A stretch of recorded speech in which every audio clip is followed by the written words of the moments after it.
Hi guys, so today I just wanted to take you through 6 different ways in which adopting a more minimalist lifestyle has helped me to achieve my financial goals. If this is the first video of mine that you're seeing, do check out some of my other stuff. I make videos about personal finance, getting out of debt, beginners investing, and generally just bossing life. So without further ado, let's get started. So I guess the first thing to say is that minimalism means different things to different people. So what it might mean to you might not be what it means for me. So you have one end where you have the more sort of extreme minimalism where people genuinely live with no furniture and no belongings, and as much as I would like to do that because of the environmental impacts and everything like that, I just couldn't do that. So I do what I can, and I'm by no means someone who has no stuff at all, but I've been on this minimalism journey for a while in terms of adopting that mindset in everything I do, and I have a lot of stuff. I do, like, I don't try to hide that, but as time goes on, I'm trying to remove a lot of the stuff and essentially not buy more stuff. So that leads me nicely into the first way that minimalism has helped me achieve my financial goals, and that is stopping impulse spending. This was always one of my biggest downfalls. So for me, impulse spending was just, it was almost a hobby. Every time I was stressed or I felt down, I would shop, and it wasn't necessarily like huge amounts, but it was always something. I was always buying a new top or a new dress or a new something, and that's kind of how I've accumulated so much stuff. And really sort of thinking before I buy something, making myself wait a few days before I buy something, and making sure that in those few days I consider, do I really need this or do I really want it? So, you know, although I'm trying to achieve all these financial goals and just generally live like a more frugal lifestyle and minimalist lifestyle, I by no means tell myself I can't have things that I genuinely really want. So, you know, that's not the kind of thing that would make me happy, and that it wouldn't make me stay consistent with my goals. So, but just generally adopting this approach of like really waiting to see whether it's something I really need or really want has helped me reduce my impulse shopping by like 90%. I'm not even kidding. I haven't done an impulse purchase for a really long time. Like, I can't even remember the last time I did an impulse purchase. So I bought some new clothes back in February when I got a new job, and I bought 4 things last week because I'm going on holiday at the end of this week to see my family, and I just needed a couple of things before I went, but that's about it. Whereas usually every single month I would be buying new clothes. So yeah, that's massively helped decrease the amount of money that I spend. The second way is through selling stuff. So as I mentioned before, bit by bit, I'm trying to declutter things. So as I do that, I'm either selling or donating stuff, and obviously that increases my income. So every time I sell something, I'm getting extra income. I've mentioned in one of my previous videos, I think it was my passive income report for July, that for example, that month I had sold a UV nail lamp that I just didn't need and wasn't really using. So actually getting rid of that lamp and all the nail varnishes and things that went with it has cleared up a whole shelf drawer thing in my nightstand. I'm trying not to take on too much at once. I've got heaps of clothes that I'm actually planning to sell, but because I find the whole process quite stressful, I'm just doing like one thing at a time. So I'm listing one thing, once it sells, I'm listing another, and then just taking it through that kind of process. But yeah, just as I'm decluttering and thinking, do I need this? Do I want this? Do I even wear it? Almost like a Marie Kondo approach, if you will, if you've watched that on Netflix. And yeah, so that's kind of increasing my income, which again is consistent with my financial goals. Now, the third way that adopting minimalism has helped me is probably one that you wouldn't think of straight away when you think about these things, but it's actually decluttering my mind. So I'm one of those people where if the area around me is messy, I struggle to concentrate, I constantly procrastinate, and I've just found that my productivity goes up so much when things around me are clean and tidy and not cluttered. And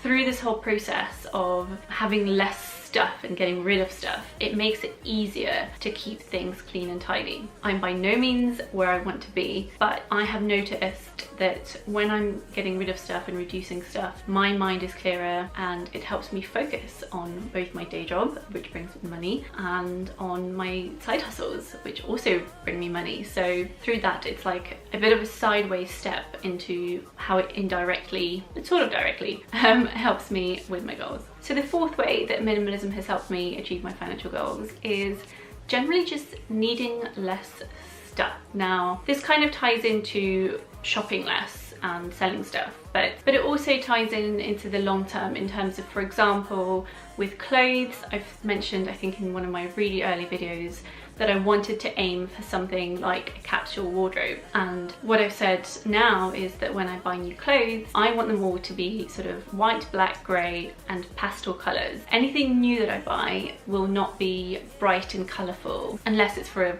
very special or specific reason or something. But having that kind of wardrobe will mean that long term I will need even less stuff and less outfits, because I can't be like, well, this doesn't go with this and this doesn't go with that. So, you know, eventually once I reach that, I will document it, because I know some people said they'd be really interested in seeing that, but I'm not quite there yet because I still have so many clothes that are perfectly fine to wear and I'm not getting rid of, because I don't see the point of getting rid of these clothes and then buying new ones when obviously I won't make back the full amount even if I manage to sell this stuff in order to buy new clothes. So as they get worn out and I stop wearing them, I'll sort of recycle them out and then bring in new clothes when I need them. But just to give you another example, which is not necessarily shopping related, this kind of needing less stuff attitude also applies to other things in my life. So as an example, I have a Spotify subscription at the moment for free.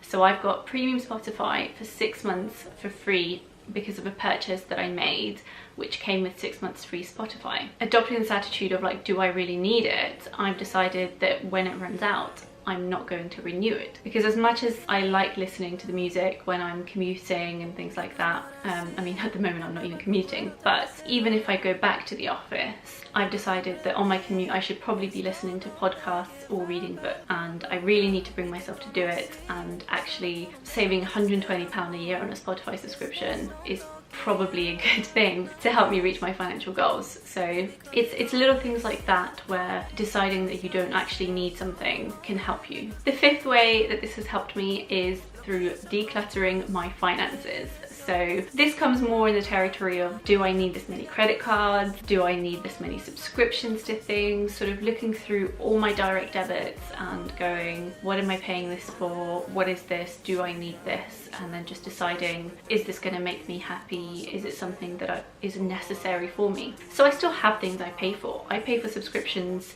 for my channel, for example, but as I mentioned before, with things like Spotify, for example, it's a case of, do I really need it? With things like at the moment I've got Netflix, Amazon Video and Apple TV.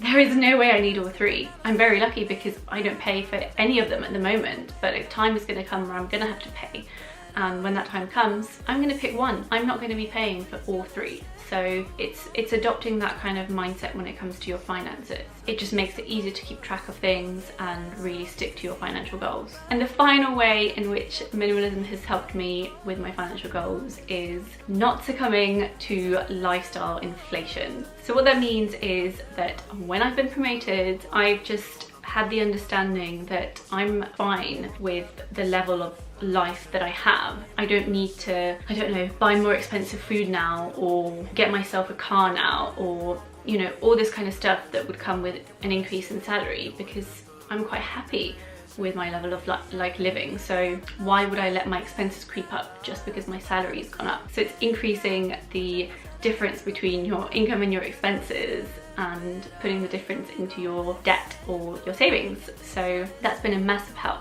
since I've got the promotion, that I've just been piling it all into all my sort of debts and stuff and things like that. So that's been an absolute godsend. On that note, I'm going to stop talking. I hope that was useful, and I hope it inspires you to adopt at least a little bit of a minimalist approach to life. I wanted to show you that having these mindsets doesn't mean that you have to have no furniture and sleep on the floor and have that sort of more extreme view of minimalism. That actually you can adopt all these principles which fall under minimalism and have it help you in many ways. Like, for example, the decluttering thing that I said. I think a lot of people probably wouldn't think of that as a benefit. Anyway, thanks for watching as always, and see you in the next video. Bye.